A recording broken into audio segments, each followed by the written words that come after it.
Hey, welcome to Let It Be. My name is Vanessa, and this is my little corner of music YouTube.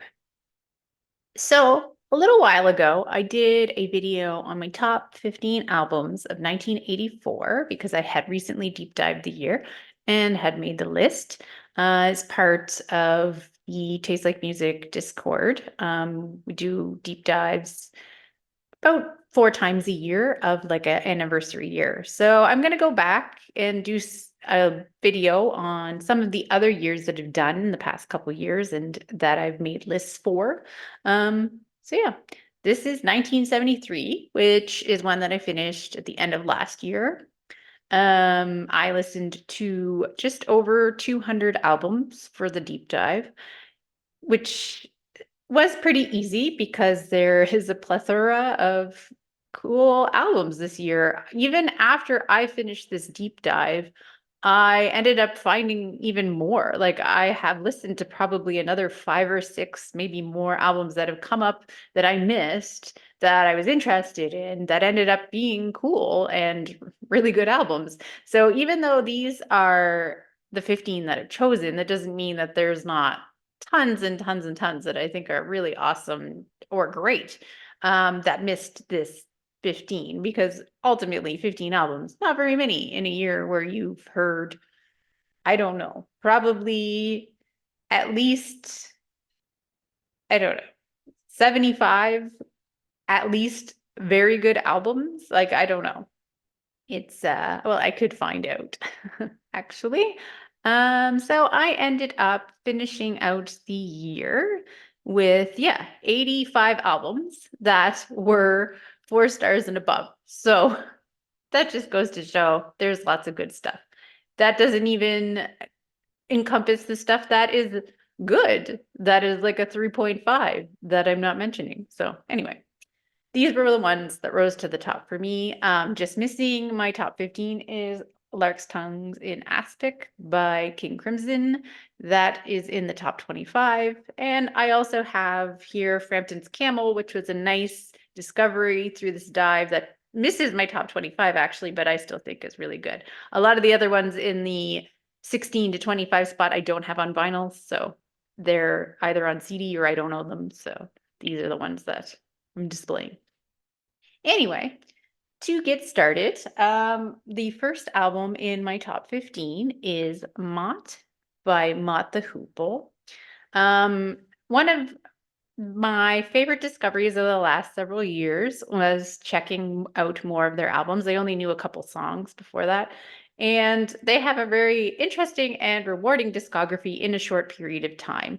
This is one of their best albums. It's a great, glammy good time. And Ian Hunter is just an awesome vocalist. Like, I just love his voice and his delivery. He really encompasses the style, I think. And the songs here are just so much fun. And it's a great listen. So check it out if you haven't. My next album on number 14 is Tanks by T-Rex, which I talked about more in depth in my T-Rex ranking video. I think it's an overlooked album in his discography, and I think that more people should check it out and give it a chance. Like, there's more to T-Rex than Electric Warrior or even The Slider. Tanks is on the same level, I think, as that. So it's just a rocking good time. Glammy album, talk about it more in that video, of course. But yeah, that's number 14. So number 13 is one that maybe people are not aware of. It's a little more obscure. It's called Red Hash by Gary Higgins, and it was a new discovery for me, and it's throwing my white balance off like crazy. Someone recommended it to me, and they were right. It is very much up my alley. It's just this very, it's a private press release. Didn't make any noise at the time, I don't think. I think it's more one of those ones that people went back to and discovered later after the fact, and it's been repressed, and it has like a cult audience, which I'm a sucker for those. This album is so cool. It's so different for the time. It kind of reminds me a lot of like an earlier version of someone like Elliott Smith. A lot of these really like beautiful songs that a lot of the times are quite sad, but I love that. And he even has a similar vocal delivery to Elliot. Like, it makes me wonder if Elliot had heard this album and was inspired by it. It's an interesting thought. I don't know how because it was pretty unknown, but it's interesting to think about anyway. And the songs, they really get into your bones when you get to know them. Like, the melodies, they stick for sure. And like sometimes I will think, oh, should this be in my top with all the other great albums this year? And then I listen to it and I'm like, yes, this is so good. Like, I love it so much. But there are also these little hints of humor. There's this song Down on the Farm that's like totally different than the rest of the album. And it's really tongue in cheek and kind of goofy. So it does kind of break things up a little bit. It's just a really cool album and a really awesome discovery. And one of my favorite parts of doing these deep dives is finding things like this that I never would have heard of otherwise.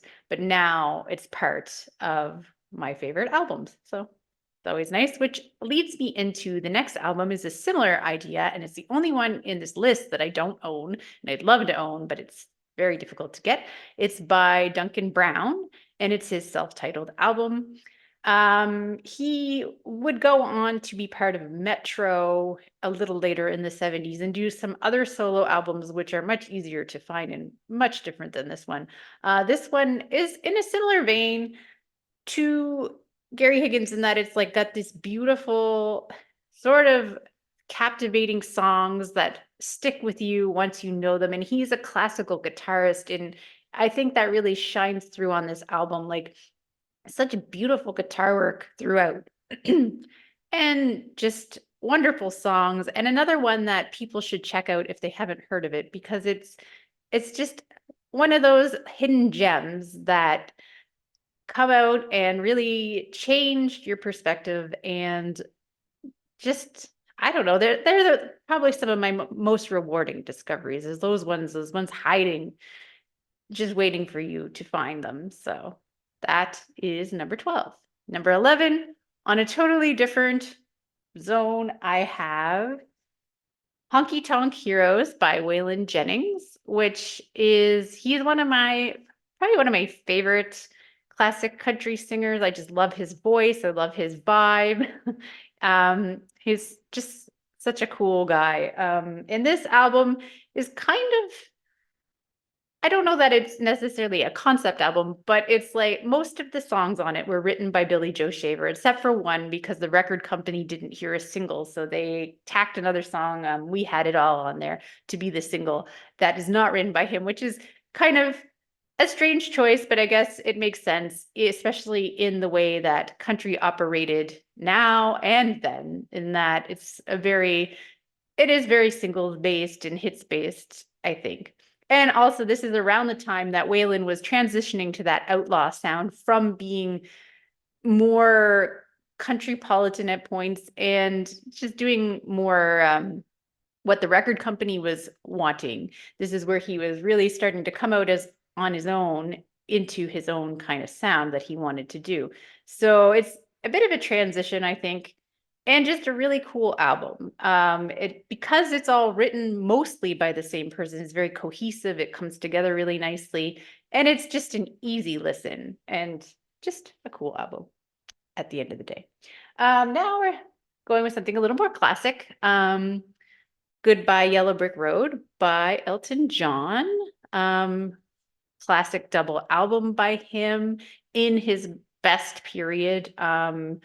Starts off with Funeral for a Friend, which is something different than anything he'd really ever done before. And then we go into all these huge songs that still endure to this day. We got Candle in the Wind and Benny and the Jets, Goodbye Yellow Brick Road, which is my favorite Elton John song and pretty well always has been, even since I was a kid. So that really, really elevates the album, of course. But yeah, even songs that are not the big singles that you know are great. We've got all kinds of wonderful songs like Roy Rogers, which is just absolutely beautiful. And it is an easy double album to listen to, even if this album is not perfect. There's a few songs that don't love as much. I still think that the highs make up for that. Still great to put on. Elton at the height of his powers, great. And we have at number 9, kind of losing track of the numbers here. Aladdin Sane by David Bowie, also really throwing off my white balance. This is the album after Ziggy Stardust, of course, which is my favorite David Bowie album. Surprise, surprise. But I think this also does that glammy or sound so well. It's a little more fun, I think, as an album, maybe. And just rocking good time. And kind of similar to Mott. I think they have similar vibes for me. Just full of great songs. And I even like the cover of Let's Spend the Night Together by the Rolling Stones. I think he does that well. It's a lot of fun. And it's kind of, I think it gets, I don't know that it gets underrated. You can't really say that any David Bowie is underrated, I think, at this point. But it does get glossed over sometimes, maybe in comparison to some of those other big albums, especially in the 70s. And I sometimes sort of forget about it a little bit too, and then I listen to it and I'm like, oh yes, this is awesome. It's a great time. So that is number 9. Number 8, on another note, is GP by Graham Parsons. Often people bring more attention toward Grievous Angel, which, yes, is slightly stronger. But that combination of Graham and Emmylou is just a winning combination. The two of them together play off so well. And there is so many wonderful songs on this album as well that people maybe overlook, just giving more attention to the other album. Like A Song for You, Streets of Baltimore, We'll Sweep Out the Ashes in the Morning. They're just such great songs. And I cannot emphasize enough how much I love the two of them together, singing together. And I wish we got more, but we'll just have to cherish the albums that we did get in that short period of time that they were able to work together. And I think that, yeah, again, it's not perfect album. It's not a 5-star album necessarily, but it's close. Like, it's one that is so easy to listen to, and it's just great. So that is number 8. Number 7, which is my first 5-star of the year. I forgot to mention everything before that is 4.5. We have Let's Get It On by Marvin Gaye. Another great record that is very cohesive in its sound and its vibe.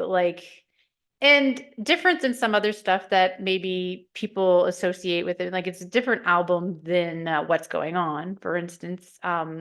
Obviously, very different theme and vibe, but it's more than just the title track. There's so many great deep cuts on this album. Like, I think every song is just great. It flows together so well.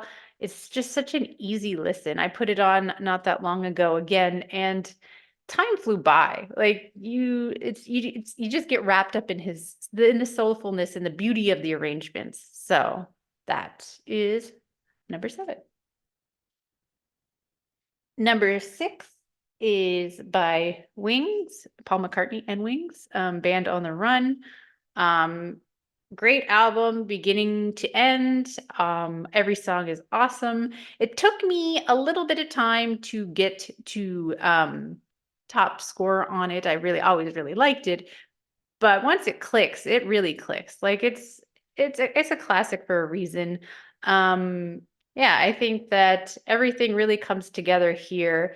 And obviously, Wings, they have several albums that are really good to great in the 70s, but I think this is just the one that I overall might like the best. Still figuring that out. So yeah, I think not only do you have the big songs that everybody knows here, like Band on the Run and Jet. Those are the big songs that everybody associates with this album. I think there's also a lot of great deep cuts on this album. And I think as an overall album, it just flows really well, and it's just a really easy listen. So, And on to one for number 5 that maybe is a less easy listen for some people, but I think it's really awesome. And that is A Wizard, a True Star by Todd Rundgren, which is actually the maybe the first full album I heard by him. I think most of Something Anything at one point before that, but this is the first one I sat down and I was blown away. Like it was so cool and so different. Like I'd read about it and I kind of knew that it was going to be, but I wasn't prepared, especially for side one and just all the short songs and how they all fit together. And it's just so exciting and interesting. And then he does the soul medley on side 2, which is a totally different mood, but it all fits together so well. And he can pull it off. And I just absolutely love the journey that he takes us on this album. And after that, number 4 is Inner Visions by Stevie Wonder. Another classic Stevie Wonder album from this time period. He is winning throughout this early to mid, well, I guess he's winning through the entire 70s. What else? You can't really say there's any point where he's not. And there's just so many classic songs here. And there's the ones that that like Higher Ground and Don't You Worry About a Thing. But there's also so many other great songs. Like Golden Lady is my absolute favorite song on this album. I think that gets slept on a lot, but also he's Mr. Know-It-All, All in Love is Fair. Like, really, there's no weak tracks here. It's just a great listen beginning to end, and the Stevie working his magic at the height of his powers. And what more could you want than that?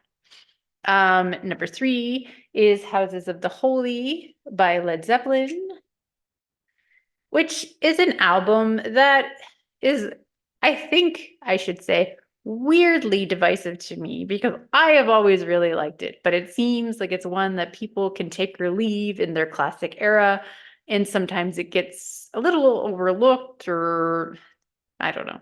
But when I first got into Zeppelin, when I was in my late teens, this was one of the ones that I listened to the most. It's one of the ones that I reached for all the time. I just liked the variety on it. I thought there was all kinds of cool songs. I know there's songs that people don't like as much, like The Crunge and Dancing Days, which I don't understand because I love Dancing Days, but that's what I often see people put low on the list, but I don't get that. But The Crunge, I kind of understand.